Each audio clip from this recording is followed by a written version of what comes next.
penting buat kita nih, atau paling tidak baik buat kita atau mengisi bulan Ramadan dengan membuat target-target, apakah itu target ibadah ritual atau target bagaimana kita memperbaiki diri? Betul, perlu ada target-target itu, ya. Dan itu harus setiap hari dikembangkan. Itu sebabnya Abi selalu berkata begini, apa gunanya kita niat setiap malam? Dalam mazhab Syafi'i itu kan harus niat setiap malam atau sebelum waktu sahur, sebelum kita berpuasa. Antara lain tujuannya kita melakukan introspeksi terhadap apa yang telah kita lakukan kemarin, kemudian kita lihat apa kekurangannya untuk kita sempurnakan besok mencapai target. Dan ada satu menurut hemat Abi yang sering kita lupakan. Kita selalu berkata tujuan puasa itu takwa. Ya, berdasar ayat Al-Baqarah itu la'allakum tattaqun. Itu target awal.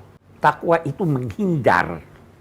Dan kalau Anda menghindar dari sesuatu yang buruk, Anda masih baru kembali modal. Ya kan? Belum dapat untung. Belum dapat untung. Nah, target akhirnya itu disebut pada ayat berikutnya. Litukmilul iddata, supaya sempurna bilangan puasa. Wa litukabbirullaha ala ma hadakum. Kamu agungkan Allah dalam segala persoalan, agungkan Allah. Dan ini nanti ada kaitannya dengan tujuan memperbarui iman. Baru wala'allakum tashkurun. Tujuan akhirnya itu syukur. Bersyukur kepada Allah.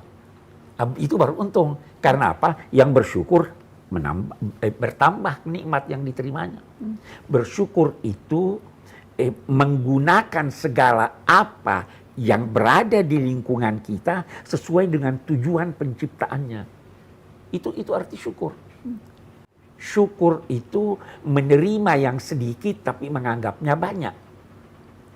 Memberi yang banyak tapi menganggapnya sedikit.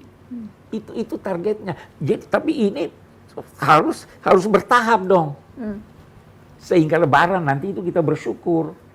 Habis itu hemat Abi yang selama ini Abi rasa kita selalu menekankan tentang takwa, walaupun kemudian ulama merumuskan takwa itu dalam aneka makna, tapi dari segi kebahasaan itu pada mulanya hanya menghindar. Dan karenanya kalau maknanya hanya menghindar, tidak cukup hanya itu tidak untuk cukup mendapatkan untung tadi istilahnya. Oke, tapi kembali ke misalnya kita mengoptimalkan ibadah, tadi Habib katakan ibadahnya tidak hanya ibadah ritual tapi juga ibadah yang lain. Berarti mungkin secara sederhana kita bikin target inginnya bulan Ramadan, karena orang biasanya bikin targetnya hanya ibadah ritual, pokoknya harus hatam Al-Quran, pokoknya harus sholat tarawihnya nggak boleh putus, pokoknya harus tapi tidak apa-apa kan membuat target-target itu? Tidak apa-apa. Ada hal lagi. Tadi Abi sebutkan dua hal yang menjadikan Allah ridho. Pesan Nabi, dua hal jangan sampai kamu tidak raih di bulan Ramadan ini. Apa itu? Meraih sorga, terhindar dari neraka. Nah, meraih sorga ini tidak hanya dalam bentuk ibadah ritual. Iya kan? Tidak hanya. Tadi Habib Hussein itu berkata, senyum itu sedekah, itu ibadah. Betul. Ittaqun nara walau bisyikki tamra. Jadi walau sedikit, hindari api neraka walaupun dengan sepotong korma. Kamu berikan. Tersenyum kepada orang lain sudah sedekah. Dan prinsipnya, akhlak itulah yang terpenting. Akhlak kepada Allah, akhlak kepada sesama manusia, akhlak kepada lingkungan. Itu sebabnya Nabi bersabda bahwa seseorang bisa mencapai derajat orang yang banyak sholat, banyak puasa, hanya karena akhlaknya yang baik. Nah, jadi jangan marah-marah, itu betul sudah akhlak tidak, iya kan? Di situ senyum dan lain-lain sebagainya. Itu. Kalau pemuda tersesat biasanya tapi lanjut, Mbak Nana. Gimana, Beb? Ustaz Quraisy tadi bilang tersenyum itu adalah ibadah. Nanya, kalau tersenyum ke yang bukan muhrim gimana, Beb? Jadi pokoknya selalu dikaitkan dengan apa kepentingan saat itu ya yang paling relevan ya. Biasanya dijawab apa Bib? Kalau senyum kepada yang bukan muhrim ibadah juga? Iya, kata saya bukan hanya niat dan tujuan yang baik, caranya juga harus baik. Kalau yang bukan muhrim, caranya itu untuk mengganggu, jangankan tersenyum. Assalamualaikum ukhti juga nggak boleh, kata saya. Karena biasanya kalau ada yang perempuan berjilbab, digangguinnya sama orang laki-laki yang nggak bertanggung jawab tuh saat Quraisy, Assalamualaikum ukhti. Nah itu salam yang bisa bikin kita masuk neraka itu kalau begitu. Jadi kalaupun misalnya caranya seolah-olah baik, tapi kalau niatannya mengganggu, berarti itu menggugurkan caranya yang awal ya, Habib. Apalagi misalnya karena Habib kan banyak berdialog dengan anak-anak muda, para pemuda tersesat istilahnya. Apa sih keresahan yang kerap kali mereka temui kalau kita bicara soal ibadah ini? Mereka ini kan kecenderungan dari orang-orang yang jauh dari agama, tidak memiliki sejarah intens dengan agama, sehingga mereka memiliki pertanyaan-pertanyaan yang mungkin bagi sebagian orang itu konyol.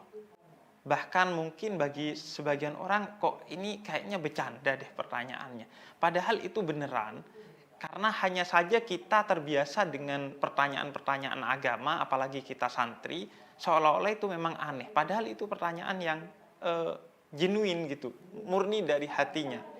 Salah satunya misalnya mereka bertanya, kalau pahala dan dosa kita itu 50-50 nanti di akhirat, apakah akan ada extra time di dunia untuk kemudian menentukan mana yang lebih dominan? Ini pertanyaan kayak aneh, kayak lucu, tapi ternyata Al-Quran membahas secara khusus tentang Ashabul A'raf. Di dalam surat Al-A'raf, orang-orang yang nanti pahala dan dosanya 50-50, kemudian ditaruh di puncak bukit Al-A'raf, dan akan dimasukkan surga karena rahmatnya Allah setelah semua orang masuk surga dan masuk neraka gitu. Nah, dari sini saya melihat, ini pasti mereka nggak baca Quran. Orang ini, para pemuda tersesat ini nggak baca Quran, biasanya bacanya baca komik. Nah, kalau mereka kemudian menghadirkan pertanyaan yang seperti itu, yang ternyata dibahas oleh Al-Quran, saya menduga ini pertanyaan yang lahir dari hati yang tulus atau pikiran yang jernih, yang ingin tahu, yang ketika kita menganggap itu bercanda, atau menganggap itu pertanyaan rendahan, justru kita yang menilai diri kita lebih mulia ini, justru itu bermasalah menurut saya, karena merendahkan pertanyaan yang sebenarnya itu tumbuh dari hati yang tulus gitu. Nah, dalam ibadah itu mereka kemudian ingin melakukan ibadah-ibadah yang sifatnya ghairu mahdhah itu, untuk kemudian bisa mereka melakukannya tapi tetap mereka menyenanginya gitu. Sembari mereka banyak semangat sekali bertanya tentang hukum-hukum yang mahdhah itu. Misalnya bagaimana mandi wajib kalau tidak ada air gitu. Kemudian bagaimana sholat yang khusyuk dan lain sebagainya. Intinya saya melihat semangatnya saja itu sudah sesuatu yang agung di mata saya. Apalagi kemudian ketika mereka itu memang terus bersemangat dalam mencari ibadah gitu. Hal-hal yang sifatnya hukum biasanya, tapi kecenderungannya nyari-nyari celah, Mbak Nana. Nyari misalnya, celah maksudnya? Iya, mencari-cari celah. Misalnya sesuatu ini, misalnya ya, ngelihat perempuan joget-joget di satu platform di TikTok misalnya, itu membatalkan puasa apa enggak? Nah, nanti kalau kita jawab agak membolehkan tuh, ya sudah, asalkan kamu memang sebaiknya jangan kalau di bulan puasa. Ya sudah, kalau nontonnya tapi nggak sengaja gitu gimana? Pokoknya tak terus nyari celah sekiranya mereka ini diperbolehkan gitu. Dan tuntutannya, jawabannya juga harus tetap sesuai dengan hukum, tapi juga harus menjadi tontonan gitu, Pak. Nah, karena kita harus cerdas dalam memberikan tuntunan, tapi dalam formatnya tontonan, agar mereka ketika nonton itu dapat hikmahnya, tapi juga fun gitu dalam nontonnya. Jadi memang pola-pola dakwah yang sesuai ya, Abi, yang kemudian juga harus selalu dicari agar audiensnya atau agar orang-orang yang memang mengharapkan mendapatkan pengetahuan atau ilmu itu bisa menemukannya dengan cara yang relevan untuk mereka. Iya, itu sebabnya dakwah sebelum menyampaikan apa yang hendak disampaikan, pelajari dulu sasaran. Kalau contoh yang diberikan oleh ulama-ulama kita dulu atau pemikir-pemikir, jangan berbicara tentang kewajiban zakat kepada orang miskin.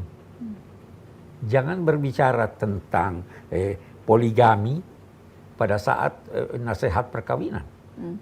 Nah, begitu juga anak-anak muda harus difahami apa problemanya, harus difahami bagaimana kecenderungannya, lalu kita menyampaikan pesan-pesan agama yang dapat mereka mengerti dalam logika mereka. Itu dakwah. Itu sebabnya Iqra. Bacalah, bukan hanya membaca dari tulisan, tapi baca masyarakat, baca situasi dan lain-lain sebagainya. Dan menyesuaikan itu sesuai dengan sasaran yang kita kehendaki dan tujuan yang sasaran yang kita hadapi dan tujuan yang kita kehendaki. Oke, baik. Terima kasih ya Biku. Biku Husein, terima kasih banyak sudah diskusi bersama di Syihab Ramadan ini. Sehat terus, insya Allah. Terima kasih Mbak Nana, terima kasih Ustaz Quraish, sehat-sehat selalu. Amin, amin insya Allah. Terima kasih kepada teman-teman yang sudah menyimak Syihab dan Syihab Ramadan episode kali ini. Insya Allah kita bertemu lagi di episode berikutnya. Assalamualaikum.